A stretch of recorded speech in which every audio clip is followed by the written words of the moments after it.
ನಮಸ್ಕಾರ ವಾರ್ತಾಭಾರತೀಯ ವೀಕ್ಷಕರಿಗೆ ಈ ಸಂದರ್ಶನಕ್ಕೆ ಸ್ವಾಗತ. ನಾನು ಧರಣೀಶ್ ಪುಕ್ಕನಕೆರೆ. ನನ್ನ ಜೊತೆ ವಿಧಾನ ಪರಿಷತ್ ಸದಸ್ಯರು ಮತ್ತು ಕಾಂಗ್ರೆಸ್ ಪಕ್ಷದ ಮಾಧ್ಯಮ ವಿಭಾಗದ ಮುಖ್ಯಸ್ಥರು ಆದಂತಹ ರಮೇಶ್ ಬಾಬು ಅವರಿದ್ದಾರೆ. ಅವ್ರ ಜೊತೆ ಮಾತಾಡ್ತೀನಿ. ಏನಪ್ಪ ಅಂದರೆ, ಇವತ್ತು BJP ಕೊಟ್ಟಿರುವಂತಹ ಒಂದು ಜಾಹೀರಾತು ಬಹಳ ಚರ್ಚೆ ಆಗ್ತಾ ಇದೆ. ಆ ಜಾಹೀರಾತಿನಲ್ಲಿ ಗಾಂಧಿ ಕೋಲೆತ್ಕೊಂಡು ಮುಖ್ಯಮಂತ್ರಿ ಸಿದ್ದರಾಮಯ್ಯ ಅವರಿಗೆ, ರಾಹುಲ್ ಗಾಂಧಿ ಅವರಿಗೆ ಮತ್ತು ಮಲ್ಲಿಕಾರ್ಜುನ್ ಖರ್ಗೆ ಅವರಿಗೆ ಹೊಡಿಲಿಕ್ಕೆ ಹೋಗ್ತಿರುವಂತಹ ಒಂದು ದೃಶ್ಯ. ಅಂದರೆ ಗಾಂಧಿ ಹಿಂಸೆಯನ್ನು ಪ್ರತಿಪಾದಿಸುವಂತಹ ಒಂದು ದೃಶ್ಯ. ಆ ಕಂಟೆಕ್ಸ್ಟ್ ಬೇರೆ ಇದೆ. ಅಂದರೆ ಅದು ಭ್ರಷ್ಟಾಚಾರಕ್ಕೆ ಸಂಬಂಧಪಟ್ಟಂತಹ ಕಾಂಟೆಕ್ಸ್ಟು. ಆದರೆ ಗಾಂಧೀಜಿ ಅಲ್ಲಿ ಕೋಲೆತ್ಕೊಂಡು ಹೊಡಿಲಿಕ್ಕೆ ಹೋಗ್ತಿದ್ದಾರೆ, ಹಿಂಸೆಯನ್ನು ಪ್ರತಿಪಾದಿಸ್ತಿದ್ದಾರೆ ಅನ್ನುವಂಥದ್ದು ಚರ್ಚೆ ಆಗ್ತಿದೆ. ಇದ್ರ ಬಗ್ಗೆ ರಮೇಶ್ ಬಾಬು ಅವ್ರ ಜೊತೆ ಮಾತಾಡ್ತೀನಿ. ಅದಕ್ಕೆ ಮೊದಲು ನಾನು ನಿಮಗೆ ರಿಕ್ವೆಸ್ಟ್ ಮಾಡ್ತೀನಿ, ನೀವು ಇನ್ನೂ ವಾರ್ತಾಭಾರತಿಯನ್ನು ಸಬ್ಸ್ಕ್ರೈಬ್ ಮಾಡಿಲ್ಲ ಅಂದರೆ ದಯವಿಟ್ಟು ಸಬ್ಸ್ಕ್ರೈಬ್ ಮಾಡಿ, ಲೈಕ್ ಮಾಡಿ, ಶೇರ್ ಮಾಡಿ, ಬೆಲ್ ಬಟನನ್ನು ಪ್ರೆಸ್ ಮಾಡಿ. ಈಗ ರಮೇಶ್ ಬಾಬು ಜೊತೆಗಿನ ಮಾತುಕತೆಯನ್ನು ಶುರು ಮಾಡ್ತೀನಿ. ಸರ್, ಕಾರ್ಯಕ್ರಮಕ್ಕೆ ಸ್ವಾಗತ. ಈಗ ಇವತ್ತು BJP ಒಂದು ಅಡ್ವರ್ಟೈಸ್ಮೆಂಟ್ ಕೊಟ್ಟಿದೆ. ಅದು ಗಾಂಧೀಜಿ ಇಡೀ ಅವರ ಜೀವನದುದ್ದಕ್ಕೂ ಅಹಿಂಸೆಯನ್ನು ಪ್ರತಿಪಾದಿಸಿದಂಥವ್ರು. ಅವರು ಕೋಲೆತ್ಕೊಂಡು ಹೊಡಿಲಿಕ್ಕೆ ಹೋಗ್ತಿರುವಂಥ ಒಂದು ಚಿತ್ರವನ್ನು ಇದೆ. ಕಾಂಗ್ರೆಸ್ ಪಾರ್ಟಿ ಯಾವ ರೀತಿ ನೋಡುತ್ತೆ ಇದನ್ನು? ಇದು ಕಾಂಗ್ರೆಸ್ ಪಾರ್ಟಿಗೆ ಸೀಮಿತವಾಗಿ ಇರ್ತಕ್ಕಂಥ ವಿಚಾರ ಅಲ್ಲ. Mahatma Gandhi is icon of the India. ಭಾರತದ ಒಂದು ಹೆಜ್ಜೆ ಗುರುತು ಯಾರು ಇದ್ದರೆ ಅದು ಮಹಾತ್ಮ ಗಾಂಧಿ. ನೀವು ಇಡೀ ಪ್ರಪಂಚದಲ್ಲಿ ಎಲ್ಗಾದ್ರೂ ಹೋಗಿ ಭಾರತಕ್ಕೆ ಒಂದು ಐಡೆಂಟಿಟಿ ಸಿಗ್ತಾ ಇದ್ದಿದ್ದು ಮಹಾತ್ಮ ಗಾಂಧಿರವರ ಕಾರಣಕ್ಕೋಸ್ಕರ. ಅವರ ಅಹಿಂಸಾವಾದ, ಅವರು ಈ ದೇಶಕ್ಕೆ ತಂದುಕೊಟ್ಟಂತಹ ಸ್ವಾತಂತ್ರ್ಯ ಮತ್ತು ಅವರ ಐಡಿಯಾಲಜಿ, ಸೈದ್ಧಾಂತಿಕವಾಗಿ ಅವರು ಪ್ರತಿಪಾದನೆ ಮಾಡಿದಂಥ ಅಹಿಂಸೆ, ಇವು ಈ ದೇಶದ ಮೌಲ್ಯಗಳಾಗಿ ಇವತ್ತು ಸಹ ಉಳ್ಕೊಂಡಿದ್ದಾವೆ. ಇವತ್ತು ಅದೇ ಕಾರಣಕ್ಕೆ ನಾವು ಭಾರತದ ಪಿತಾಮಹ ಅಂತ ಕರೆದು ಯಾರನ್ನ ಕರಿಬೋದಾಯ್ತಲ್ಲ, ಅವ್ರನ್ನೇನು ಪಿತಾಮಹ ಅಂತ ಕರೆದು. ಸೊ ಅವ್ರು ಕೊಟ್ಟಂಥ ಮೌಲ್ಯಗಳು, ಅವರ ನಡ್ಕೊಂಬಂದಂಥ ದಾರಿ, ಇವೆಲ್ಲ ಕಾರಣಕ್ಕೆ ಮಹಾತ್ಮ ಗಾಂಧಿರವರು ಇಂದಿಗೂ ಸಹ ಭಾರತದ ಐಕಾನ್ ಆಗಿ ಉಳ್ಕೊಂಡಿದ್ದಾರೆ. ಬಹುತೇಕ ಭಾರತೀಯ ಜನತಾ ಪಕ್ಷದವರು ಅವರು ಇರುವವರೆಗೂ ಅವ್ರಿಗಂತವೋ ಯಾವತ್ತೂ ಅವರು ಗೌರವವನ್ನು ಕೊಡಲಿಲ್ಲ. ಅವರ ಇಡನ್ ಅಜೆಂಡಾ ಆಗಿತ್ತು.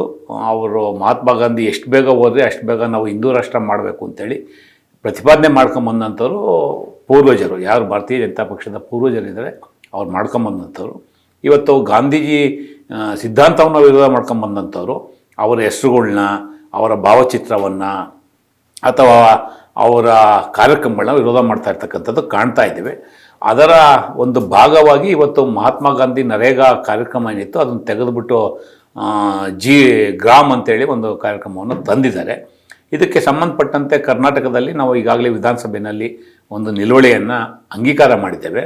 ಇದರ ಸಂಬಂಧ ಕಾಂಗ್ರೆಸ್ ಪಕ್ಷ ಕೊಟ್ಟಂಥ ಜಾಹೀರಾತಿಗೆ ಒಂದು ಕೌಂಟ್ರು ಅಡ್ವರ್ಟೈಸ್ಮೆಂಟ್ ಕೊಡಬೇಕು ಅನ್ನೋ ಹಿನ್ನೆಲೆಯಲ್ಲಿ ಬಹುತೇಕ ಒಂದು ಕಾಂಗ್ರೆಸ್ ಪಕ್ಷ ಅವ್ರಿಗೆ ಟಾರ್ಗೆಟು, ಎರಡನೇದು ಮಹಾತ್ಮ ಗಾಂಧಿರವ್ರಿಗೆ ಕೆಟ್ಟ ಹೆಸರು ಬರಬೇಕು ಅನ್ನೋ ಕಾರಣಕ್ಕೆ ಇವತ್ತು ಹಿಂಸೆಯನ್ನು ಪ್ರತಿಪಾದನೆ ಮಾಡುವಂಥ ಒಂದು ಚಿತ್ರವನ್ನು, ಗಾಂಧೀಜಿರವರ ಚಿತ್ರವನ್ನು ಹಾಕಿ ಒಂದು ದುರುದ್ದೇಶಪೂರಿತವಾದಂಥ ಜಾಹೀರಾತನ್ನು ಕರ್ನಾಟಕ BJP ಅವ್ರು ಕೊಟ್ಟಿದ್ದಾರೆ. ಬಹುತೇಕ ಇದು ಕಾಂಗ್ರೆಸ್ ಪಾರ್ಟಿಗೆ ಒಂದೇ ಅಲ್ಲ, ಈ ದೇಶದ ಸಂಸ್ಕೃತಿಗೆ ಮಾಡಿದಂಥ ಅವಮಾನ, ಈ ದೇಶದ ಒಂದು ಆಚರಣೆಗೆ ಮಾಡಿದಂಥ ಅವಮಾನ. ಈಗ ನೀವು ಗೃಹ ಕಾರ್ಯದರ್ಶಿಗೆ ಮತ್ತು ಪೊಲೀಸ್ ಮಹಾನಿರ್ದೇಶಕರಿಗೆ ದೂರು ಕೊಟ್ಟಿದ್ರಿ, ಇದ್ರ ಮೇಲೆ ಕ್ರಮ ತಗೊಳ್ಬೇಕು ಅಂತ. ಏನು ನಿಮ್ಮ ಆಗ್ರಹ? ಇವತ್ತು ಬಹುತೇಕ ದಿನಪತ್ರಿಕೆಗಳಲ್ಲಿ ಮತ್ತು ಬೇರೆ ಬೇರೆ ಮಾಧ್ಯಮಗಳಲ್ಲಿ ಪುಟಗಟ್ಟಲೆ ಜಾಹೀರಾತನ್ನು ಕೊಟ್ಟಿದ್ದಾರೆ. ಅದು ಯಾವುದೋ ಒಂದು ಬೆಂಗಳೂರಿಗೆ ಅಥವಾ ಇನ್ಯಾವುದೋ ಒಂದು ಊರಿಗೆ ಸೀಮಿತವಾಗಿಲ್ಲ. ಇವತ್ತು ಅವ್ರು ಕೊಟ್ಟಿರ್ತಕ್ಕಂಥ ಜಾಹೀರಾತು ದಿನಪತ್ರಿಕೆಗಳ ಮೂಲಕ, ಬೇರೆ ಬೇರೆ ಮಾಧ್ಯಮಗಳ ಮೂಲಕ ಇಡೀ ದೇಶದಲ್ಲಿ ಹೋಗಿದೆ. ಇದ್ರ ಮೇಲೆ ಅವರು ಭಾಳ ಸ್ಪಷ್ಟವಾಗಿ ಜಾಹೀರಾತು ಕೊಟ್ಟಂಥದ್ದು ಕರ್ನಾಟಕ ಭಾರತೀಯ ಜನತಾ ಪಕ್ಷ ಅಂತೇಳಿ ಅವರು ಪ್ರಕಟಣೆಯನ್ನು ಮಾಡಿಕೊಂಡಿದ್ದಾರೆ. ಆ ಕಾರಣಕ್ಕೆ ನಾನು ರಾಜ್ಯ ಸರ್ಕಾರದ ಗೃಹ ಕಾರ್ಯದರ್ಶಿಗಳಿಗೆ ಮತ್ತು ನಮ್ಮ ಪೊಲೀಸ್ ಇಲಾಖೆಯ ಮುಖ್ಯಸ್ಥರಿಗೆ ಇವತ್ತು ಪತ್ರವನ್ನು ಬರೆದು, ಏನು ಭಾರತ ನ್ಯಾಯ ಸಂಹಿತೆ ಏನು ತಂದಿದ್ದಾರೆ ಅದರ ಅಡಿನಲ್ಲಿ ಸೆಕ್ಷನ್ 195 ಇರ್ಬೋದು, 196 ಇರ್ಬೋದು, 295 ಇರ್ಬೋದು, ಈ ಥರ ಯಾವ್ಯಾವ ಇದು 353 ಇರ್ಬೋದು, ಯಾವ್ಯಾವ್ದು ಇದರಲ್ಲಿ ಅಟ್ರಾಕ್ಟ್ ಆಗುತ್ತೆ ಇವೆಲ್ಲ ಸೆಕ್ಷನ್ನ ಕೋಟ್ ಮಾಡಿ ಗಾಂಧಿ ಭಾವಚಿತ್ರವನ್ನು ಇಟ್ಕೊಂಡು ಅಶಾಂತಿಯನ್ನು ಸಾರುವಂಥದ್ದು, ಪ್ರಚೋದನೆ ಕೊಡುವಂಥದ್ದು ಅಥವಾ ಅವರ ವ್ಯಕ್ತಿತ್ವಕ್ಕೆ ಮಸಿ ಬಳಿಯುವಂಥ ಕೆಲಸವನ್ನು ಏನು ಮಾಡಿದ್ದಾರೆ ಇದರ ಮೇಲೆ ಕ್ರಮ ಆಗಬೇಕು.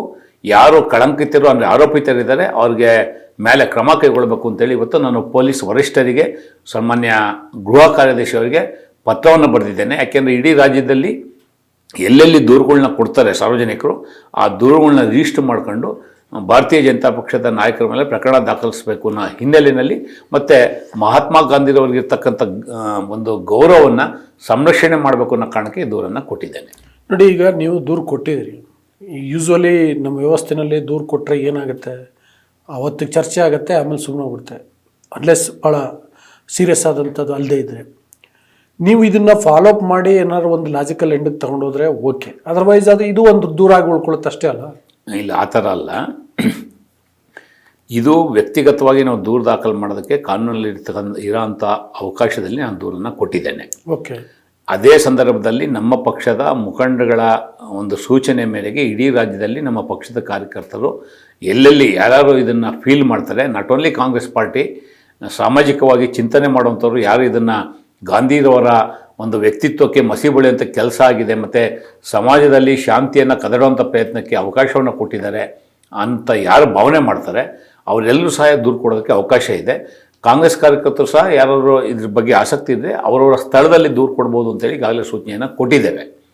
ಮತ್ತು ನಾವು ಮಹಾತ್ಮ ಗಾಂಧಿರವ್ರನ್ನ ಐಕಾನಾಗಿ ಇಟ್ಕೊಂಡಂಥ ಸಂದರ್ಭದಲ್ಲಿ ಕಾನೂನನ್ನು ನಾವು ಕೈಗೆ ತಗೊಳ್ಳೋಕೆ ಬರೋದಿಲ್ಲ. ನಾನು ಕಾನೂನು ಕೈಗೆ ತಗೊಳ್ಳಲ್ಲ, ಸರಿ ಅಲ್ಲ, ನಮ್ಮ ಆಲೋಚನೆ ಏನಿದೆ ಅಂತೇಳಿ ಈ ಕಾನೂನು ವ್ಯಾಪ್ತಿನಲ್ಲೇ ನಾವು ಈ ಕೆಲಸವನ್ನು ಮಾಡಬೇಕಾಗಿದೆ. ನನಗೆ ಭಾಳ ವಿಶೇಷವಾಗಿ ಪೊಲೀಸ್ ಇಲಾಖೆ ಒಂದು ಸೂಚನೆಯನ್ನು ಕೊಟ್ಟರೆ ಇಡೀ ರಾಜ್ಯದಲ್ಲಿ ಪೊಲೀಸ್ ದೂರುಗಳು ದಾಖಲಾಗಬೇಕು. ಬರೀ ಬೆಂಗಳೂರಲ್ಲಿ ಎಲ್ಲೋ ಒಂದು ಕಡೆ ಆಗ್ಬಿಡೋದು. ಯಾಕೆ ಈ ಮಾತನ್ನು ಹೇಳ್ತಾ ಇದ್ದೀನಿ ಅಂದರೆ, ಹಿಂದೆ ಕೆಲವು ಪ್ರಕರಣಗಳಲ್ಲಿ ನ್ಯಾಯಾಲಯಗಳಲ್ಲಿ ಒಂದೇ ಅಫೆನ್ಸ್ ಮೇಲೆ ನೀವು ಬೇರೆ ಬೇರೆ ಪ್ರಕರಣ ದಾಖಲು ಮಾಡಿದ್ರೆ ಅದು ಸಮಂಜಸ ಅಲ್ಲ ಅಂತೇಳಿ ತೀರ್ಪುಗಳಲ್ಲಿ ಒಂದು ಜಜ್ಮೆಂಟನ್ನು ಕೊಟ್ಟಿದ್ದಾರೆ. ಆ ಕಾರಣಕ್ಕೆ ಇವರು ಒಂದು ಸುತ್ತೋಲೆಯನ್ನು ಹೊಡಿಸಿ ರಾಜ್ಯದಲ್ಲಿ ಯಾರ್ಯಾರು ಆ ವ್ಯಾಪ್ತಿನಲ್ಲಿ ಜ್ಯೂರಿಸ್ಡಿಕ್ಷನ್ ಅಂತ ಏನು ಕರಿತೀವಿ, ಕಾಸ್ ಆಫ್ ಆ್ಯಕ್ಷನ್ ತೊಗೊಂಡು ಮಾಡೋದಕ್ಕೆ ಅವಕಾಶ ಇದ್ದರೆ ದೂರುಗಳನ್ನ ದಾಖಲಿಸ್ಕೋಬೇಕಾಗುತ್ತೆ, ಅಥವಾ ಸುಮೋಟೋನು ಮಾಡ್ಕೊಳ್ಳೋಕ್ಕೆ ಅವಕಾಶ ಇದೆ ಪೊಲೀಸ್ ಇಲಾಖೆಯಲ್ಲಿ. ಆ ಕಾರಣಕ್ಕೋಸ್ಕರ ನಾನು ಪೊಲೀಸ್ ವರಿಷ್ಠರಿಗೆ ದೂರನ್ನು ಕೊಟ್ಟಿದ್ದೇನೆ. ತಾವು ಹೇಳಿದಂಥ ವಿಚಾರ ಏನಿದೆ ಅದನ್ನು ಗಮನದಲ್ಲಿಟ್ಕೊಂಡು ಇದನ್ನು ಬರೀ ಒಂದು ದೂರು ಕೊಟ್ಟು ಕೈ ಬಿಡೋ ಬದಲು ಲಾಜಿಕಲ್ ಎಂಡು, ಯಾಕೆಂದರೆ ಗಾಂಧಿರವರ ವ್ಯಕ್ತಿತ್ವಕ್ಕೆ ಮಸಿ ಬಳಿಯಂಥ ಕೆಲಸ ಯಾರಿಂದಲೂ ಆಗಬಾರ್ದು. ಅದು ಒಂದು ಪರಂಪರೆಯಾಗಿ ನಾವು ಉಳಿಸ್ಕೊಂಡ್ಬಂದಿದ್ದೇವೆ. ಗಾಂಧಿ, ನಾನು ಆಗಲೇ ಹೇಳಿದೆ, Gandhi is A icon of India. ಆ ನಿಟ್ಟಿನಲ್ಲಿ ಅದನ್ನು ಲಾಜಿಕಲ್ ಎಂಡಿಗೆ ತಗೊಂಡೋಗುವಂಥ ಪ್ರಯತ್ನವನ್ನು ಮಾಡ್ತೇವೆ. ನೀವು ಗಾಂಧೀಜಿ ಐಕಾನ್ ಆಫ್ ಇಂಡಿಯಾ ಅಂತ ಹೇಳ್ತೀರಿ, ಆದರೆ ಈ ಮನ್ರೇಗಾ ವಿಷಯಕ್ಕೆ ಸಂಬಂಧಪಟ್ಟಂತೆ ಜಾಹೀರಾತು ಕೊಡಲಿಕ್ಕೆ ಮೊದಲು ಗಾಂಧೀಜಿ ಚಿತ್ರವನ್ನು, ರೇಖಾಚಿತ್ರವನ್ನು ಬಳಸ್ಕೊಂಡವ್ರು ಕಾಂಗ್ರೆಸ್ ಪಕ್ಷದವರೇ ಅಲ್ಲ? Utterly wrong perception. ಮನ್ರೇಗಾಗೆ ಗಾಂಧೀಜಿಯವರ ಭಾವಚಿತ್ರ ತಂದು UPA ಸರ್ಕಾರ 20 ವರ್ಷ ಆಗಿದೆ. ಗಾಂಧೀಜಿ ಚಿತ್ರ ತಂದು, ನಾನು ಹೇಳ್ತಿರೋದು ಇದಕ್ಕೆ ಸಂಬಂಧಪಟ್ಟಂಗೆ ಜಾಹೀರಾತು ಅದಕ್ಕೆ ಬರ್ತೀನಿ. ನಾವು ಯಾವತ್ತೂ ಸಹ ಕಾಂಗ್ರೆಸ್ ಪಕ್ಷ ಗಾಂಧಿಯವ್ರನ್ನ ಬಿಟ್ಟು ಆಲೋಚನೆ ಮಾಡೋಂಥದ್ದಿಲ್ಲ. ನಮ್ಮ ಪಕ್ಷದ ಐಡಿಯಾಲಜಿ ಏನಿದೆ ಬಹುತೇಕ 100ಕ್ಕೆ 90% ನಮ್ಮ ಐಡಿಯಾಲಜಿ ಮಹಾತ್ಮ ಗಾಂಧಿರವರ ಐಡಿಯಾಲಜಿನೇ. ಈಗ ಬೆಳಗಾಮಲ್ಲಿ 100 ವರ್ಷ ಅವರು ಕಾಂಗ್ರೆಸ್ AICC ಅಧ್ಯಕ್ಷರಾಗಿ 100 ವರ್ಷ ಆಯಿತು ಅಂತೇಳಿ ಈ ವರ್ಷ ಎಲ್ಲ ಒಂದು ಕಾರ್ಯಕ್ರಮವನ್ನು ಮಾಡ್ತಾ ಇದ್ದೀವಿ. ವರ್ಷ ಎಲ್ಲ ಮಾಡ್ತೀವಿ ಅಂತ ಹೇಳಿದೆ. ಜಾಹೀರಾತಿಗೆ ಬರ್ತೀನಿ. ನಾನು ಹೇಳ್ತಾ ಇರ್ತಕ್ಕಂಥದ್ದು ಜಾಹೀರಾತು ಏನಿದೆ ಅದು ಆ ಕಾರ್ಯಕ್ರಮಕ್ಕೆ ಪ್ರೇರಕವಾಗಿ ಕೊಟ್ಟಿರ್ತಕ್ಕಂಥದ್ದು. ಜಾಹೀರಾತು ಕೊಡಬೇಕಂತೇಳಿ ಗಾಂಧಿ ಚಿತ್ರ ತಂದಿರೋಂಥದ್ದಲ್ಲ. ನಾವು ಅದಕ್ಕೆ ಒಂದು ಲೋಗೋ ಮಾಡಿದ್ದು. ನರೇಗಾ ಕಾರ್ಯಕ್ರಮಕ್ಕೆ 2005ರಲ್ಲಿ ತಂದಂಥ ಕಾಯ್ದೆ 2009ರಲ್ಲಿ ತಿದ್ದುಪಡಿ ಆಯಿತು. ಆ ಇಡೀ ಕಾರ್ಯಕ್ರಮಕ್ಕೆ ಮಹಾತ್ಮ ಗಾಂಧೀಜಿಯವರ ಭಾವಚಿತ್ರ ಬಳಸ್ಕೊಂಡೇ ಲೋಗೋ ಮಾಡಿದಂಥದ್ದು. That's okay. ಸೊ ಈಗ ಜಾಹೀರಾತು ಕೊಡ್ಬೇಕಾದ್ರೆ ಗಾಂಧಿ ಬಿಟ್ಟು ಇಂಡಿಯನ್ ಕೊಡ್ಬೇಕಾಯ್ತು. ನಾವು ಗಾಂಧಿಯನ್ನೇ ಕೊಡಬೇಕು, ಗಾಂಧಿಯವ್ರದೇ ಕಾರ್ಯಕ್ರಮ. ಹಾಗಾಗಿ ಗಾಂಧಿಯವರ ಭಾವಚಿತ್ರವನ್ನು ಸದುದ್ದೇಶದಿಂದ ಬಳಸಿದ್ದೀವಿ ಬಿಟ್ಟರೆ ಯಾರಿಗೂ ಅವಮಾನ ಮಾಡೋ ಉದ್ದೇಶ ಅಲ್ಲ. ಗಾಂಧಿರವರ ಹೆಸರಲ್ಲಿ ಏನು ಕಾರ್ಯಕ್ರಮ ಕೊಟ್ಟಿದ್ದೀವಿ ಅದು ಗ್ರಾಮೀಣ ಜನರ ಬದುಕಿಗೆ ಹಕ್ಕನ್ನು ಕೊಡುವಂಥ ಹಿನ್ನೆಲೆಯಲ್ಲಿ ಕೊಟ್ಟಿದ್ದೇವೆ. ಅದರಿಂದ ಅನುಕೂಲ ಆಗಿದೆ. ಗಾಂಧಿ ಅದ್ರ ಬಗ್ಗೆ ವಾರ್ತಾಭಾರತಿಯಲ್ಲಿ ನಾವು ಒಂದು 3-4 ಕಾರ್ಯಕ್ರಮ ಮಾಡಿದ್ದೀವಿ. ಏನು ಅಂತಂದರೆ, ಮನ್ರೇಗಾ ಕಾರ್ಯಕ್ರಮ ಜನಪರವಾಗಿತ್ತು, ಜನಕ್ಕೆ ಬಹಳ ಅಗತ್ಯ ಕಾರ್ಯಕ್ರಮ ಇತ್ತು, ಅದನ್ನು ಮಾಡಿದ್ದೀವಿ. ಆದರೆ ಇದೇ VBG ರಾಮ್ಜಿ ಕಾಯ್ದೆಯನ್ನು ವಿರೋಧ ಮಾಡಲಿಕ್ಕೆ ನೀವು ಗಾಂಧಿ ಫೋಟೋವನ್ನು ಬಳಸ್ಕೊಂಡು ಜಾಹೀರಾತಿ ಕೊಟ್ರಲ್ಲ, ಅದೇ ದಾಟಿನಲ್ಲಿ ತಿರುಗೇಟು ಕೊಡಲಿಕ್ಕೆ BJP ಈ ಥರ ಜಾಹೀರಾತು ಕೊಟ್ಟಿದೆ. ಈಗ ಸರಿ, ನಾವೊಂದು ಪಾರ್ಟಿನ ಸೈಡ್ಗೆ ಇಟ್ಟು ನಾವು ಮಾತಾಡೋದಾದ್ರೆ ಓಕೆ, ಈ ಜಾಹೀರಾತಿಗೆ ಯಾರು ಫೋಟೋ ಬಳಸ್ಕೋಬೇಕಾಯ್ತು? ಅವ್ರು ಇಟ್ಟಿರೋ ಹೆಸರು ಯಾರ್ದು? ನಾಥುರಾಮ್ ಗೂಡ್ಸೆ ಹೆಸರು ಇಟ್ಕೊಂಡು ಅವ್ರು ಕಾರ್ಯಕ್ರಮ ತಂದವ್ರೆ. ನನ್ನ ಭಾವನೆ. ಹೆಂಗೆ ಗ್ರಾಮ್ ಜಿ ಅಂದ್ರೆ ಏನದು? ಗ್ರಾಮ್ ಜಿ ಅಂದ್ರೆ ರಾಮ್ಜಿ ಅಲ್ಲ, ಅದು ಗ್ರಾಮ್ಜಿ. ರಾಮ್ಜಿ ಇದೇನೋ ಶ್ರೀರಾಮ್ ಹೆಸರು ಇಡೋದಾದ್ರೆ ನೇರವಾಗಿ ಶ್ರೀರಾಮ್ಜಿ ಕಾರ್ಯಕ್ರಮ ಅಂತೆಲ್ಲ ಇಡ್ಬೋದಾಯಿತು.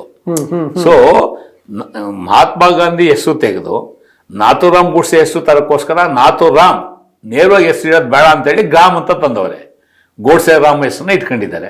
ಬಹುತೇಕ ಇವತ್ತಿನ ಜಾಹೀರಾತಿಗೆ ಅವರು ನನ್ಗನ್ನಿಸ್ತಾ ಇರ್ತಕ್ಕಂಥದ್ದು ಮಹಾತ್ಮ ಗಾಂಧಿ ಬದಲು ನಾಥೂರಾಮ್ ಗೋಡ್ಸೆ ಫೋಟೋ ಹಾಕೊಂಡಿದ್ರೆ ಅದು ಬಹುತೇಕ ಸೂಕ್ತ ಅನ್ನಿಸ್ತಿತ್ತು. ಯಾಕೆಂದ್ರೆ ಬಿಜೆಪಿ ಸಿದ್ಧಾಂತಕ್ಕೂ ಆ ಫೋಟೋಗೂ ಮ್ಯಾಚ್ ಆಗ್ತಿತ್ತೆ ಅನ್ನೋದು ನನ್ನ ಭಾವನೆ. ಬಟ್ ಇಲ್ಲಿ ಅವ್ರು ಮಾಡಿರ್ತಕ್ಕಂಥ ಫೋಟೋ ಗಾಂಧೀಜಿಗೂ ಅಪಮಾನ ಮಾಡಬೇಕು, ಕಾಂಗ್ರೆಸ್ ಪಕ್ಷಕ್ಕೂ ಅಪಮಾನ ಮಾಡಬೇಕು, ಕಾಂಗ್ರೆಸ್ ನಾಯಕರಿಗೂ ಅಪಮಾನ ಮಾಡಬೇಕು, ಮತ್ತೆ ಸಮಾಜಕ್ಕೆ ತಪ್ಪು ಸಂದೇಶ ಹೋಗ್ಬೇಕು. ಅಂದ್ರೆ ಗಾಂಧೀಜಿ ಕೋಲಿಟ್ಕೊಂಡು ಹೊಡಿತಿದ್ರೇನೋ, ಹಿಂದೆ ಎಲ್ಲ ಹಿಂಸೆ ಪ್ರಚೋದನೆ ಮಾಡ್ತಿದ್ರೇನೋ, ಸಮಾಜದಲ್ಲಿ ಈ ಥರದ ಕೆಲಸನ ಗಾಂಧೀಜಿ ಮಾಡ್ತಿದ್ರೇನೋ ಅನ್ನೋ ರೀತಿ ಒಂದು ಮೆಸೇಜ್ ಹೋಗೋ ದುರುದ್ದೇಶದಿಂದ ಈ ಜಾಹೀರಾತು ಕೊಟ್ಟವ್ರೆ. ಹಾಗಾಗಿ ಈ ಜಾಹೀರಾತು ಸಂಪೂರ್ಣ ನಾಟ್ ಓನ್ಲಿ ಕಾಂಗ್ರೆಸ್ ಪಾರ್ಟಿ, ಈ ದೇಶದ ಜನಸಾಮಾನ್ಯರಿಗೆ ದಿಕ್ಕು ತಪ್ಪಿಸೋದು ಒಂದು, ಅಶಾಂತಿಗೆ ಪ್ರಚೋದನೆ ಮಾಡೋ ಹಿನ್ನೆಲೆಯಲ್ಲಿ ಈ ಜಾಹೀರಾತು ಕೊಟ್ಟಿದ್ದಾರೆ ಅನ್ನೋದು ಕಾಂಗ್ರೆಸ್ ಪಕ್ಷದ ಭಾವನೆ.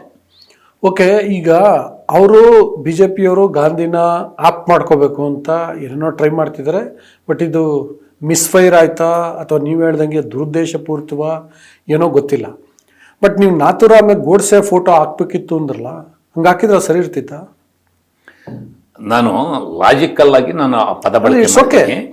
ನಿಮಗೆ ಹೇಳ್ತೀನಿ ಕೇಳಿ, ಯಾಕೆ ಈ ಪದನ ಬಳಸ್ತಾ ಇದ್ದೀನಿ ಅಂದರೆ, ಮಹಾತ್ಮ ಗಾಂಧಿ ನರೇಗಾ ಕಾರ್ಯಕ್ರಮ, ಮನ್ರೇಗಾ ಕಾರ್ಯಕ್ರಮ ಏನಿದೆ ಅದು ಕಾಯ್ದೆ ಮೂಲಕ ಕೊಟ್ಟಂಥದ್ದು. 2004ರಿಂದ 2014ರವರೆಗೆ ಕೇಂದ್ರದ UPA ಸರ್ಕಾರ, ಸೋನಿಯಾ ಗಾಂಧಿರವರ ನಾಯಕತ್ವದಲ್ಲಿ, ಪ್ರಧಾನಿ ಮನಮೋಹನ್ ಸಿಂಗ್ರವರ ನಾಯಕತ್ವದಲ್ಲಿ ಅನೇಕ ಕಾರ್ಯಕ್ರಮಗಳನ್ನ ಹಕ್ಕಿನ ರೂಪದಲ್ಲಿ ನಾವು ಕೊಟ್ಟಿದ್ದೇವೆ. ನೀವು RTI ಇರ್ಬೋದು, RTE ಇರ್ಬೋದು, ಮತ್ತು ಫೇರ್ ಕಂಪನ್ಸೇಷನ್ ಆ್ಯಕ್ಟ್ ಇರ್ಬೋದು, ಎಜುಕೇಷನ್ ಆ್ಯಕ್ಟ್ ಇರ್ಬೋದು, ಈ ಥರದ ಅನೇಕ ಕಾಯ್ದೆಗಳನ್ನ ನಾವು ಹಕ್ಕಿನ ರೂಪದಲ್ಲಿ ಕೊಟ್ಟಿದ್ದೇವೆ. Food security act, food security act ಇವೆಲ್ಲ. ಅದರಲ್ಲಿ ಇದು ಒಂದು ಕಾಯ್ದೆ. 2005ರಲ್ಲಿ ನರೇಗಾ ಕಾಯ್ದೆ ನಾವೇನು ತಂದಿದ್ದೀವಿ, ಈ ಕಾಯ್ದೆನಲ್ಲೇ ನಾವು ಕಾಯ್ದೆ ತಿದ್ದುಪಡಿ ಮಾಡೋದಕ್ಕೆ ಅವಕಾಶವನ್ನು ಕೊಟ್ಟಿದ್ದೇವೆ. ಓಕೆ, ಕೇಂದ್ರ ಸರ್ಕಾರ ಈ ಫಟಾಲ್ ಅವ್ರಿಗೆ ಈ ಕಾರ್ಯಕ್ರಮದಲ್ಲಿ ಏನಾದ್ರು ಬದಲಾವಣೆ ಮಾಡಬೇಕಾಗಿತ್ತು ಅಥವಾ ಅವ್ರದ್ದೇನೋ ಇನ್ನೊಂದು ವಿಷನ್ ಆ್ಯಡ್ ಮಾಡಬೇಕಾಗಿತ್ತು, ಇದೇ ಕಾಯ್ದೆಗೆ ತಿದ್ದುಪಡಿ ಮಾಡೋದಕ್ಕೆ ಕಾಯ್ದೆನಲ್ಲೇ ಸಂಪೂರ್ಣವಾದಂಥ ಅವಕಾಶ ಇತ್ತು. ಅವರ ಉದ್ದೇಶ ಮಹಾತ್ಮ ಗಾಂಧಿ ಹೆಸರಿನಲ್ಲಿ ಹಂತ ಹಂತವಾಗಿ ಯಾವುದೇ ಕಾರ್ಯಕ್ರಮಗಳಿದ್ದರೆ ಈ ದೇಶದಲ್ಲಿ ತೆಗಿಬೇಕು ಅಂತಕ್ಕಂಥದ್ದು ಭಾರತೀಯ ಜನತಾ ಪಕ್ಷದ ಹಿಡನ್ ಅಜೆಂಡಾ. ಇವತ್ತೆಲ್ಲರೂ ಚಿತ್ತಾಪುರದಲ್ಲಿ ಅವ್ರ ಪಾರ್ಟಿ ಒಬ್ಬ ಡಿಫಿಡೆಡ್ ಕ್ಯಾಂಡಿಡೇಟ್ ಮಾತಾಡ್ತಾರೆ, ನನಗೇನಾದ್ರು ಅವಕಾಶ ಸಿಕ್ಕರೆ ಈ ದೇಶದಲ್ಲಿ ಮೀಸಲಾತಿಯನ್ನು ತೆಗಿತೇನೆ. ಹಿಂದೆ ಸನ್ಮಾನ್ಯ ಅನಂತಕುಮಾರ್ ಹೆಗ್ಡೆರವರು, ಮಾಜಿ MP, ಅವರು ಹೇಳಿದ್ರು ಈ ದೇಶದಲ್ಲಿ ಸಂವಿಧಾನ ಬದಲಾವಣೆ ಮಾಡೋಂಥದ್ದು ನಮ್ಮ ಸಂಘ ಪರಿವಾರದ ಭಾರತೀಯ ಜನತಾ ಪಕ್ಷದ ಉದ್ದೇಶ. ಅದಕ್ಕೆ ಪೂರ್ವಕ್ಕೆ ಅನೇಕ ಜನ ಹೇಳಿಕೆಯನ್ನು ಕೊಟ್ಟಿದ್ದಾರೆ. ಇವತ್ತೇನು ಮಾಡ್ತಾ ಇದ್ದಾರೆ, ಇವತ್ತು ಮನ್ರೇಗಾದಲ್ಲಿ ಗಾಂಧೀಜಿ ಹೆಸರು ಇಟ್ಕೂಡ್ದು ಅನ್ನೋ ಕಾರಣಕ್ಕೆ ಕಾಯ್ದೆನೇ ರಿಪೀಲ್ ಮಾಡಿಬಿಟ್ರು. ತಿದ್ದುಪಡಿ ಮಾಡಿದ್ರೆ ಬೇರೆ, ಕಾಯ್ದೆನೇ ರಿಪೀಲ್ ಮಾಡಿದ್ರು. ಅದೇ ಇವತ್ತು ದೇಶದಲ್ಲಿ ಚರ್ಚೆ ಆಗ್ತಾ ಇರ್ತಕ್ಕಂಥದ್ದು. ಬರುವಂಥ ದಿನಗಳಲ್ಲಿ ಇಂಡಿಯಾ ಕರೆನ್ಸಿಲಿ ಗಾಂಧೀಜಿ ಫೋಟೋ ತೆಗೆದ್ರು ಏನು ಆಶ್ಚರ್ಯ ಇಲ್ಲ. ಯಾಕೆಂದ್ರೆ ಧೈರ್ಯ ಮಾಡ್ತಾರ ಅಲ್ಲ, ಈಗ ನಾಥೂರಾಮ್ ಗೋಡ್ಸೆ ದೇವಸ್ಥಾನ ಕಟ್ಟೋರು ಏನಕ್ಕೆ ದೇವಸ್ಥಾನ ಕಟ್ತಾರೆ? ಮಹಾತ್ಮ ಗಾಂಧಿನ ವಿರೋಧ ಮಾಡಕ್ತಾನೆ. ಹೌದು, ಆ ಮನಸ್ಥಿತಿ ಇರೋರು ಮಾಡ್ತಾರೆ ಇಲ್ಲ ಅಂತ ನಾನು ಹೆಂಗೆ ಹೇಳಕ್ ಬರ್ತೇವೆ? ಅವರು ಹಿಡನ್ ಅಜೆಂಡಾ ಅದು ಅಂತ ನನ್ನ ಭಾವನೆ. ಇವತ್ತು ದೇಶದಲ್ಲಿ ಚರ್ಚೆ ಆಗ್ತಾ ಇದೆ. ಅಲ್ಲ, ಅವರು ಗಾಂಧಿ ಹೇಳ್ತೀನಿ, ಗಾಂಧಿನ ಏನೋ ಆ ಗಾಂಧಿನ ಈ ಜನರ ಮನಸ್ಸಿಂದ ದೂರ ಮಾಡಬೇಕು ಅಂತ, ಗಾಂಧಿ ಅಸ್ತಿತ್ವ ನಾಶ ಮಾಡಬೇಕು ಅಂತ ಭಾಳಷ್ಟು ಮಾಡ್ತಾರೆ. ಅವ್ರಿಗೆ ಸ್ವಚ್ಛ ಭಾರತ್ ದಿನ ಅಂತ ಮಾಡ್ಲಿಕ್ಕೆ ಬೇರೆ ಯಾವತ್ತು ದಿನ ಸಿಗ್ಲಿಲ್ವಾ? ಅಕ್ಟೋಬರ್ 2ನೇ ತಾರೀಕೆ ಆಗ್ಬೇಕಿತ್ತ? ಗಾಂಧಿ ಜಯಂತಿ ದಿನನೇ ಆಗ್ಬೇಕಿತ್ತ? ಅಟ್ಲೀಸ್ಟ್ ಗಾಂಧಿ ಜಯಂತಿ ದಿನನಾದರೂ ಗಾಂಧಿ ಹೇಳಿದಂಥ ಸತ್ಯ ಹಿಂಸೆ ಬಗ್ಗೆ ಚರ್ಚೆ ಆಗ್ತಿತ್ತು. ಅವತ್ತು ಅದು ಚರ್ಚೆ ಆಗೋದು ಬೇಡ, ಕಸ ಪೊರಕೆ ಚರ್ಚೆ ಆಗಲಿ ಅಂತ ಅವತ್ತು ಸ್ವಚ್ಛ ಭಾರತ್ ದಿನ ಮಾಡಿದರು. ಹಿಂಗೆ ಗಾಂಧಿನ ಅವರು ಜನರ ಮನಸ್ಸಿನಿಂದ ದೂರ ಮಾಡಲಿಕ್ಕೆ ಭಾಳ ಪ್ರಯತ್ನವನ್ನು ಮಾಡ್ತಿದ್ದಾರೆ. ಬಟ್ ನೀವು ಹೇಳ್ದಂಗೆ ನೋಟಿಂದ ಅವ್ರನ್ನ ತೆಗೆಯುವಷ್ಟು ಧೈರ್ಯ ಮಾಡ್ತಾರ ಅಂತ, ಅಷ್ಟು ತಾಕತ್ತಿದೆಯಾ ಅಂತ? ಇಲ್ಲ, ಈ ಬಹುತೇಕ ನೀವು ಹೇಳೋಂಥ ಪರಿಸ್ಥಿತಿ ಇವತ್ತು ಅವ್ರಿಗೆ ಕಷ್ಟ ಆಗಿದೆ. ಯಾಕೆಂದರೆ ಅವ್ರಿಗೊಂದು ಭಾವನೆ ಇತ್ತು, ಪಾರ್ಲಿಮೆಂಟಲ್ಲಿ ನಾವು 2/3 ಮೆಜಾರಿಟಿ ಬಂದುಬಿಡ್ತೀವಿ ಅನ್ನೋ ಭಾವನೆ ಇತ್ತು. ಇವತ್ತು ಅವರು ಸ್ವಂತ ಬಲದ ಮೇಲೆ ಸರ್ಕಾರವನ್ನು ಮಾಡ್ತಾ ಇಲ್ಲ. ಬಹುತೇಕ ಜನ ವಿರೋಧ ಬಂದರೆ ಅದು ನಿಲ್ಲಿಸ್ಬೋದು. ಬಟ್ ಹಿಡನ್ ಅಜೆಂಡಾ ಇರ್ತಕ್ಕಂಥದ್ದಂತೂ ವಾಸ್ತವ.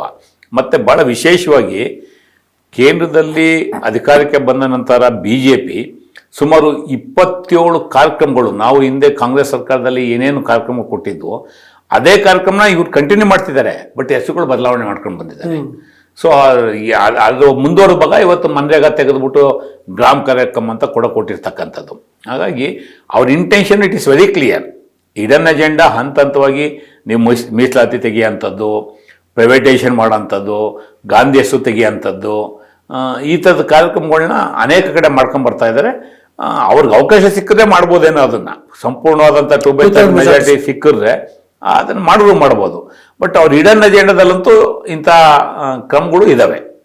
ಸರಿ, ಈಗ ಕಾಂಗ್ರೆಸ್ ಪಾರ್ಟಿ ಇದನ್ನ ಜನರ ಮುಂದೆ ತಗೊಂಡೋಗ್ಬೇಕಲ್ಲ. ಅಂದರೆ BJP ಈಗ ಮಾಡ್ತಿದೆ, ಗಾಂಧಿಗೆ ಅಪಮಾನ ಮಾಡ್ತಿದೆ, ಗಾಂಧೀಜಿಯ ಐಡಿಯಾಲಜಿಯನ್ನು ತಿರುಚ್ತಾ ಇದೆ, ಜನರಿಗೆ ತಪ್ಪು ಸಂದೇಶ ಕಳಿಸ್ತಿದೆ ಅಂತ ನೀವು ಜನರ ಮುಂದೆ ತಗೊಂಡೋಗ್ಬೇಕು. ಕಾಂಗ್ರೆಸ್ ಪಾರ್ಟಿ ಆ ಕೆಲಸವನ್ನು ಮಾಡಬೇಕಲ್ಲ, ಏನು ಮಾಡುತ್ತೆ? ಇಲ್ಲ, ಈ ಮನ್ರೇಗಾ ಸಂಬಂಧಪಟ್ಟಂತೆ ನಮ್ಮ AICCನವರು ಒಂದು ನಿರ್ಧಾರವನ್ನು ತಗೊಂಡಿದ್ದಾರೆ.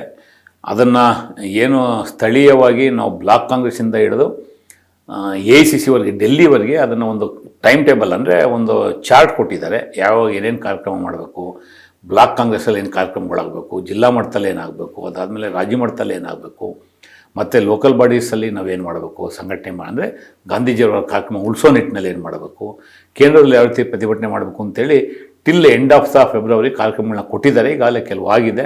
ನಮ್ಮಲ್ಲೂ ರಾಜ್ಯದಲ್ಲಿ ಭಾಳ ಚೆನ್ನಾಗಿ ನಡೀತಾ ಇದೆ. ಆಯ್ತು, ಬಟ್ ಹಳ್ಳಿಗಳಲ್ಲಿ ಇಲ್ಲ ಕೊಟ್ಟಿದ್ದಾರೆ ಸೂಚನೆ, ಆಗಲೇ ನಮಗೆ ಇನ್ಸ್ಟ್ರಕ್ಷನ್ಸ್ ಬಂದಿದೆ ಅದು. ಸೊ ಆ್ಯಸ್ ಆಫ್ ನೌ ನನ್ನ ಹತ್ರ ಟೈಮ್ ಟೇಬಲ್ ಇಲ್ಲ, ಡೇಟ್ ಅಲ್ಲಿಂದಲೇ ಫಿಕ್ಸ್ ಮಾಡಿ ಆಲ್ ಓವರ್ ಇಂಡಿಯಾ ಕೊಟ್ಟಿದ್ದಾರೆ. ಅದರ ಒಂದು ಭಾಗವಾಗಿ ಇವತ್ತು ನಾವು ಅಧಿವೇಶನದಲ್ಲಿ ಈ ಮಹಾತ್ಮ ಗಾಂಧಿ ಕಾರ್ಯಕ್ರಮವನ್ನು ಮತ್ತೆ ಮರುಸ್ಥಾಪನೆ ಮಾಡೋದಕ್ಕೆ ನಾವು ಇವತ್ತು ಗೊತ್ತುವಳಿನ ಅಂಗೀಕಾರ ಮಾಡಿದ್ದೇವೆ. ಕಾಂಗ್ರೆಸ್ ಸರ್ಕಾರ, ಸಿದ್ದರಾಮಯ್ಯ ಸರ್ಕಾರ, DK ಶಿವಕುಮಾರ್ ಅವರ ಸರ್ಕಾರ ಇವತ್ತು ಗೊತ್ತುವಳಿನ ಅಂಗೀಕಾರ ಮಾಡಿ ಅದನ್ನು ಕೇಂದ್ರಕ್ಕೆ ಕಳಿಸೋಂಥ ಪ್ರಯತ್ನವನ್ನು ಮಾಡಿದ್ದೇವೆ. ಇವತ್ತು ಮಹಾತ್ಮ ಗಾಂಧಿ ರಾಷ್ಟ್ರೀಯ ಉದ್ಯೋಗ ಗ್ರಾಮೀಣ ಉದ್ಯೋಗದ ಕಾಯ್ದೆ ಏನಿದೆ ಅದು ಮರುಸ್ಥಾಪನೆ ಆಗಬೇಕಂತೇಳಿ ನಮ್ಮ ರಾಜ್ಯ ಸರ್ಕಾರ ಈಗಾಗಲೇ ನಿರ್ಣಯವನ್ನು ಕೈಗೊಂಡಿದೆ. ಇದು ನಿರಂತರವಾಗಿ ಈ ಕಾರ್ಯಕ್ರಮವನ್ನು ಮುಂದುವರಿಸ್ತೇವೆ. ಇವತ್ತು ಪಾರ್ಲಿಮೆಂಟಲ್ಲೂ ಈ ಬಗ್ಗೆ ಧ್ವನಿ ಎತ್ತೋದಕ್ಕೆ ರಾಹುಲ್ ಗಾಂಧಿಯವರ ನಾಯಕತ್ವದಲ್ಲಿ ಒಂದು ಪ್ಲಾನ್ ಆಫ್ ಆ್ಯಕ್ಷನನ್ನು ಕಾಂಗ್ರೆಸ್ ಪಕ್ಷ ಮಾಡಿಕೊಂಡಿದೆ. ಅಧಿವೇಶನದಲ್ಲಿ ನೀವು ಮನ್ರೇಗಾ ಬಗ್ಗೆ ಚರ್ಚೆ ಮಾಡಿದ್ವಿ, ಅದು ಮತ್ತೆ ಮರುಸ್ಥಾಪನೆ ಆಗಬೇಕು ಅಂತ ನಿರ್ಣಯ ಮಾಡಿದ್ವಿ ಅಂತ ಹೇಳಿದ್ರಿ. ಆದರೆ ಒಂದು ಸಮರ್ಪಕವಾಗಿ ಚರ್ಚೆನೇ ಆಗಲಿಲ್ವಲ್ಲ? ಇಲ್ಲ, ಅದು ಬಹುತೇಕ ಕೆಳಮನೆಯಲ್ಲಿ ಆ ಥರದ ಒಂದು ಸಮಸ್ಯೆ ಆಯಿತು. ಬಟ್ ಮೇಲ್ಮನೆಯಲ್ಲಿ ಚರ್ಚೆ ಆಯಿತು. ಸುಮಾರು 16 ಜನ ಇದ್ರ ಬಗ್ಗೆ, ಕಾಯ್ದೆ ಬಗ್ಗೆ ಮಾತಾಡಿದ್ದಾರೆ. ಕೊನೆಯಲ್ಲಿ ನಮ್ಮ ಸರ್ಕಾರದ ಪರವಾಗಿ ಶ್ರೀಯುತ ಪ್ರಿಯಾಂಕಾ ಖರ್ಗೆರವರು ಇನ್ ಡಿಟೈಲ್ ಮಾತಾಡಿ ನರೇಗಾ ಕಾರ್ಯಕ್ರಮದಲ್ಲಿ ನಮಗೇನೇನು ಅವಕಾಶಗಳಿತ್ತು, ಈಗ ಹೊಸ ಕಾಯ್ದೆನಲ್ಲಿ ಏನೇನು ತೊಂದರೆ ಆಗ್ತಾಯಿದೆ, ನರೇಗಾ ತೆಗೆಯೋದ್ರಿಂದ, ಮಹಾತ್ಮ ಗಾಂಧಿ ನರೇಗಾ ಕಾರ್ಯಕ್ರಮ ತೆಗೆಯೋದ್ರಿಂದ ರಾಜ್ಯದ ಜನರಿಗೆ ಏನು ತೊಂದರೆ ಆಗುತ್ತೆ, ಗ್ರಾಮೀಣ ಪ್ರದೇಶದ ಜನರಿಗೆ ಏನು ತೊಂದರೆ ಆಗುತ್ತೆ, ಗ್ರಾಮ ಪಂಚಾಯತಿಗಳಿಗೆ ಏನು ತೊಂದರೆ ಆಗುತ್ತೆ, ಜಾಬ್ ಕಾರ್ಡ್ ಪಡ್ಕೊಂಡಂಥವ್ರಿಗೆ ಏನು ತೊಂದರೆ ಆಗುತ್ತೆ, ಮತ್ತು ಶೋಷಿತ ಸಮುದಾಯಗಳಿಗೆ ಇದರಿಂದ ಏನು ತೊಂದರೆ ಆಗುತ್ತೆ, ಅಲೋಕೇಶನ್ ಆಫ್ ಫಂಡ್ಸಲ್ಲಿ ಏನು ಸಮಸ್ಯೆ ಆಗುತ್ತೆ, ಇವೆಲ್ಲವನ್ನು ಸಹ ವಿಸ್ತಾರವಾಗಿ ಸುಮಾರು 40 ನಿಮಿಷ ಅವರು ವಿಸ್ತಾರವಾಗಿ ಮಾತಾಡಿದ್ದಾರೆ. ವಿಶೇಷವಾಗಿ ಮೇಲ್ಮನೆಯಲ್ಲಿ ಇದ್ರ ಬಗ್ಗೆ ಒಂದು ದಿನ ಪೂರ ಸುಮಾರು 11 ಗಂಟೆ ಕಾಲ ನಿರಂತರವಾಗಿ ಚರ್ಚೆ ಆಗಿದೆ. ನೀವು ಪ್ಲಾನ್ ಆಫ್ ಆಕ್ಷನ್ ಬಗ್ಗೆ ಹೇಳಿದ್ರಿ, ಹೈಕಮಾಂಡಿಂದನೇ ಬಂದಿದೆ ಆಗುತ್ತೆ ಅಂತ. ಪ್ರೋಗ್ರಾಮ್ನ ರೂಪಿಸೋಕ್ಕೆ ಸಂಬಂಧಪಟ್ಟಂಗೆ ನಿಮ್ಮ ಹೈಕಮಾಂಡು ನಿಮಗೆ ಕೆಲವು ನಿರ್ದಿಷ್ಟವಾದಂಥ ಸೂಚನೆಗಳನ್ನು ಕೊಟ್ಟಿರ್ಬೋದು. ಆದರೆ ಆ ಮುಖಾಂತರ ಜನಕ್ಕೆ ತಲುಪಿಸ್ಬೇಕಲ್ಲ, ಅಲ್ಟಿಮೇಟ್ಲಿ ಜನಕ್ಕೆ ಇದು ಗೊತ್ತಾಗಬೇಕಲ್ವಾ? ಕೇಂದ್ರ ಸರ್ಕಾರ ಮನ್ರೇಗಾನ ಅದನ್ನು ಇಲ್ಲ ಅಂತ ಮಾಡ್ತಾ ಇದೆ, ಮುಗಿಸ್ತಾ ಇದೆ. ಮತ್ತು UBG ರಾಮ್ಜೆ ಕಾಯ್ದೆ ತಂದಿದ್ದಾರೆ, ಅದು ತಪ್ಪು, ಯಾವ್ಯಾವ ಕಾರಣಕ್ಕೆ ತಪ್ಪು ಅಂತೇಳಿ ನೀವು ಜನಕ್ಕೆ ತಿಳಿಸ್ಬೇಕು. ಈಗ ಗಾಂಧೀಜಿ ಹಿಂಸೆಯನ್ನು ಪ್ರಚೋದಿಸ್ತಿರುವಂಥ ಒಂದು ಚಿತ್ರ ಹಾಕಿದ್ದಾರೆ, ಗಾಂಧಿ ಬಗ್ಗೆ ತಪ್ಪು ಅಭಿಪ್ರಾಯ ಮೂಡಿಸುವಂಥ ಪ್ರಯತ್ನ ಮಾಡ್ತಿದ್ದಾರೆ. ಇದೆಲ್ಲ ಗಾಂಧಿ, ನಿಜವಾದ ಗಾಂಧಿ ಅಥವಾ ಗಾಂಧಿ ವಾದ ಇದು ಅನ್ನೋದನ್ನ ನೀವು ಜನಕ್ಕೆ ತಿಳಿಸ್ಬೇಕು. ಅದಕ್ಕೇನು ಕಾರ್ಯಕ್ರಮ? ನೀವು ಏನಿವತ್ತು ಹೇಳಿದ್ದೀರಾ ಅದು ಪ್ರಮುಖವಾಗಿ ನಾವಲ್ಲ, ಅವರೇ ತಿಳಿಸೋದು ಕೊಟ್ಟಿದ್ದಾರೆ ಕೇಂದ್ರ ಸರ್ಕಾರದವರು. ಯಾಕೆ ಮಾತನ್ನು ಹೇಳ್ತೀನಿ ಅಂದರೆ, ನಮ್ಮ ಈಗಿದ್ದಂಥ ಕಾಯ್ದೆನಲ್ಲಿ ನಾವು 100 ದಿವಸ ಕೆಲಸವನ್ನು ಕೊಡೋದಕ್ಕೆ ಒಂದು ಅವಕಾಶವನ್ನು ಕೊಟ್ಟಿದ್ದು. ಮತ್ತು ಒಂದು ವೈಯಕ್ತಿಕವಾಗಿ ಅವ್ರ ಕೆಲಸ ಕೊಡುವಂಥದ್ದು, ಎರಡನೇದು ಅಸೆಟ್, ಕ್ರಿಯೇಷನ್ ಆಫ್ ಅಸೆಟ್ಟು, ಅಲ್ಲಿ ಆಸ್ತಿಗಳನ್ನ ನಿರ್ಮಾಣ ಮಾಡುವಂಥದ್ದು. ಉದಾಹರಣೆಗೆ ಇವತ್ತು ಯಾವುದೋ ತುಮಕೂರು ಜಿಲ್ಲೆ ಚಿಕ್ಕನಹಳ್ಳಿ ತಾಲೂಕು ಯಾವುದೊಂದು ಹಳ್ಳಿನಲ್ಲಿ ಒಬ್ಬನಿಗೆ ಜಾಬ್ ಕಾರ್ಡ್ ಕೊಟ್ಟರೆ, ಅವನು ಹಳ್ಳಿನಲ್ಲಿ ಅವ್ನ ಕೆಲಸ ಇಲ್ಲ ಅಂತಂದರೆ ಅವನು ಹೋಗಿ ಬೇಕಾದ್ರೆ ರಾಮನಗರದಲ್ಲಿ ಬಂದು ಮಾಡ್ಬೋದಾಯಿತು, ಮಂಡ್ಯದಲ್ಲಿ ಹೋಗಿ ಮಾಡ್ಬೋದಾಯಿತು, KR ಪೇಟೆನಲ್ಲಿ ಹೋಗಿ ಕೆಲಸ ಮಾಡ್ಬೋದಾಯಿತು. ಈಗ ಹೊಸ ಕಾಯ್ದೆನಲ್ಲಿ ಅದಕ್ಕೆ ಅವಕಾಶ ಇಲ್ಲ. ಜಾಬ್ ಕಾರ್ಡ್ ಕೊಡಬೇಕಾದ್ರೆ ಫಿಲ್ಟ್ರ್ ಮಾಡ್ತಾರೆ. ಎರಡನೇದು ಅವನ ಸ್ವಂತ ಹೊಲದಲ್ಲಿ ಕೃಷಿ ಕೆಲಸ ಮಾಡಿಕೊಂಡು ಬಿಲ್ ಕ್ಲೇಮ್ ಮಾಡೋದಕ್ಕೆ ಅವಕಾಶ ಇತ್ತು. ಅಥವಾ ಸಾರ್ವಜನಿಕವಾಗಿ ಯಾವುದೋ ಒಂದು ಶಾಲೆಗೆ ಕಾಂಪೌಂಡ್ ಬೇಕು, ಸಾರ್ವಜನಿಕ ಶೌಚಾಲಯ ಊರಿಗೆ ಬೇಕು, ಈ ಥರದ ಅಸೆಟ್ ರಸ್ತೆ ನಿರ್ಮಾಣ ಆಗಬೇಕು, ಅಸೆಟ್ ಕ್ಲಿಯರ್ ಮಾಡೋದಕ್ಕೆ ಅವಕಾಶ ಇತ್ತು. ಇವತ್ತು ಇವ್ರು ಕೊಟ್ಟಿರ್ತಕ್ಕಂಥ ಹೊಸ ಕಾಯ್ದೆನಲ್ಲಿ ಇವೆಲ್ಲವನ್ನ ತೆಗೆದಿದ್ದಾರೆ. ನಿಮಗೆ ನ್ಯಾಷನಲ್ ಪ್ರೋಗ್ರಾಮ್ಸ್, ಅವರೇನು ರಾಷ್ಟ್ರೀಯ ಹೆದ್ದಾರಿ ಅಥವಾ ಏನು ನೋಟಿಫೈಡ್ ವರ್ಕ್ ಏನಿರುತ್ತೆ ಅಲ್ಲಿ ಮಾತ್ರ ಇವನು ಹೋಗಿ ಕೆಲಸ ಮಾಡಬೇಕು. ಅದು ಕಾಂಟ್ರಾಕ್ಟ್ ಹತ್ರ ಮಾಡಬೇಕು, ಕಾಂಟ್ರಾಕ್ಟರ್ ಸರ್ಟಿಫೈ ಮಾಡಬೇಕು, ಸರ್ಟಿಫೈ ಮಾಡಿದ್ರೆ ಮಾತ್ರ ಅವನಿಗೆ ಪೇಮೆಂಟು, ಇಲ್ಲ ಅಂದಿಲ್ಲ. ಈ ಥರದ ಬದಲಾವಣೆ ಮಾಡಿದ್ದಾರೆ. ಹಿಂದೆ ಗ್ರಾಮ ಪಂಚಾಯತಿನವರು ಗ್ರಾಮ ಸಭೆ ಮಾಡಿ ಬೆನಿಫಿಷಿಯರಿ ಸೆಲೆಕ್ಟ್ ಮಾಡೋವಂಥದ್ದು, ಕಾರ್ಯಕ್ರಮ ನಿಗದಿ ಮಾಡೋವಂಥದ್ದು ಏನಿತ್ತು ಅವೆಲ್ಲ ಅವಕಾಶಗಳನ್ನ ತೆಗೆದುಹಾಕಿದ್ದಾರೆ. ಇವೆಲ್ಲ ಕೇಂದ್ರ ಸರ್ಕಾರ ಅನ್ಯಾಯಗಳು ಅಂತ ಜನಕ್ಕೆ ಅನ್ಯಾಯ ಅಲ್ಲ. ನಾನು ಭಾಳ ಹೇಳ್ತೀನಿ ಕೇಳಿ. ಅವ್ರು ಮಾಡಿರ್ತಕ್ಕಂಥ ಹೊಸ ಕಾಯ್ದೆಗಳಿಗೆ ಯಾರು ವಿಕ್ಟಿಮ್ಸು, ತೊಂದರೆ ಆಗೋದು ಯಾರಿಗೆ? ಜನ, ಬಡವರು. ನ್ಯಾಚುರಲಿ ಕಾಂಗ್ರೆಸ್ ಪಕ್ಷ ನಾವು ಮಾಡೋದು ಒಂದು ಕಡೆ, ನಾವು ಮಾಡೋದ್ರಲ್ಲಿ ಬಿಡಲ್ಲ. It is party agenda. Congress ಪಕ್ಷ ಕಾರ್ಯಕ್ರಮ ಮಾಡಿಲ್ಲ ಅಂತೇಳಿ ಇದು ಜನರ ಗಮನಕ್ಕೆ ಬರಲ್ಲ ಅಂತಲ್ಲ. ಕೊನೆಗೆ ತೊಂದರೆ ಅನುಭವಿಸೋಂಥದ್ದು ಗ್ರಾಮೀಣ ಜನ. ಯಾರು ಇವತ್ತು ಮನ್ರೇಗಾದಲ್ಲಿ ಕೆಲಸವನ್ನು ಪಡ್ಕೊತಾ ಇದ್ರು ಅವ್ರ ಕೆಲಸವನ್ನು ಕಿತ್ಕೊಂಡಿದ್ದಾರೆ. ಅವ್ರಿಗೆ ಸ್ವಾಭಾವಿಕವಾಗಿ ಒಂದು 3-4 ತಿಂಗಳು ಹೋಗ್ತಿದ್ದಂಗೆ ಇದು ಪರಿಚಯ ಆಗುತ್ತೆ. ಅಂದರೆ ನಮ್ಗೇನು ಮೋಸ ಮಾಡಿದೆ ಕೇಂದ್ರ ಸರ್ಕಾರ, ನಮ್ಮ ಹಕ್ಕನ್ನು ಹೆಂಗೆ ಕಿತ್ಕೊಂಡಿದ್ದಾರೆ, ನಮ್ಮ ಉದ್ಯೋಗವನ್ನು ಹೆಂಗೆ ಕಿತ್ಕೊಂಡಿದ್ದಾರೆ, ನಮ್ಮ ಕೆಲಸವನ್ನು ಹೆಂಗೆ ಕಿತ್ಕೊಂಡಿದ್ದಾರೆ, ನಮ್ಮ ಆದಾಯದ ಮೂಲವನ್ನು ಹೆಂಗೆ ಕಸ್ಕೊಂಡಿದ್ದಾರೆ. ಇದು ಕೊನೆಗೆ ವಿಕ್ಟಿಮ್ಸ್ ಅವರೇ ಇರೋದ್ರಿಂದ ಅನಿವಾರ್ಯವಾಗಿ ಅವ್ರಿಗೆ ಈ ಬಿಸಿ ತಟ್ಟುತ್ತೆ. ಅದ್ರ ಜೊತೆಗೆ ನಮ್ಮ ಪಕ್ಷದ ಕಾರ್ಯಕ್ರಮ ಅವ್ರಿಗೆ ಮನಮುಟ್ಟೋ ರೀತಿಯಲ್ಲಿ ಕನ್ವಿನ್ಸ್ ಮಾಡೋ ಪ್ರಯತ್ನವನ್ನು ಮಾಡ್ತೇವೆ. ಮತ್ತು ಕೇಂದ್ರ ಸರ್ಕಾರದ ನೀತಿಯಿಂದಲೇ ಜನ ಅದಕ್ಕೆ ವಿರೋಧ ವ್ಯಕ್ತಪಡಿಸುವಂಥ ಸನ್ನಿವೇಶ ಸೃಷ್ಟಿಯಾಗಿದೆ. Thank you sir. ವೀಕ್ಷಕರ, ಇಷ್ಟೊತ್ತು ಗಾಂಧೀಜಿ ಬಗ್ಗೆ BJPಯ ನಿಲುವು ಏನು ಮತ್ತು ಮನ್ರೇಗಾಕ್ಕೆ ಸಂಬಂಧಪಟ್ಟಂತೆ BJP ಯಾವ ರೀತಿ ಜನಕ್ಕೆ ಅನ್ಯಾಯ ಮಾಡ್ತಿದೆ ಅನ್ನೋದ್ರ ಬಗ್ಗೆ ವಿಧಾನ ಪರಿಷತ್ ಸದಸ್ಯರಾದಂತಹ ರಮೇಶ್ ಬಾಬು ಅವರು ಸವಿರವಾಗಿ ಹೇಳಿದ್ದಾರೆ. ವಿಡಿಯೋ ನಿಮಗೆ ಇಷ್ಟ ಆಗುತ್ತೆ ಅಂತ ನಾನು ಭಾವಿಸಿದ್ದೀನಿ. ಅದರಿಂದಾಗಿ ಮತ್ತೊಮ್ಮೆ ರಿಕ್ವೆಸ್ಟ್ ಮಾಡ್ತೀನಿ, ನೀವಿನ್ನೂ ವಾರ್ತಾ ಭಾರತಿಯನ್ನು ಸಬ್ಸ್ಕ್ರೈಬ್ ಮಾಡಿಲ್ಲ ಅಂದರೆ ದಯವಿಟ್ಟು ಸಬ್ಸ್ಕ್ರೈಬ್ ಮಾಡಿ, ಲೈಕ್ ಮಾಡಿ, ಶೇರ್ ಮಾಡಿ, ಬೆಲ್ ಬಟನನ್ನು ಪ್ರೆಸ್ ಮಾಡಿ. ಜೊತೆಗೆ ನಿಮ್ಮ ಅಭಿಪ್ರಾಯ ಏನು ಅನ್ನೋದನ್ನು ತಿಳಿಸಿ. Thank you.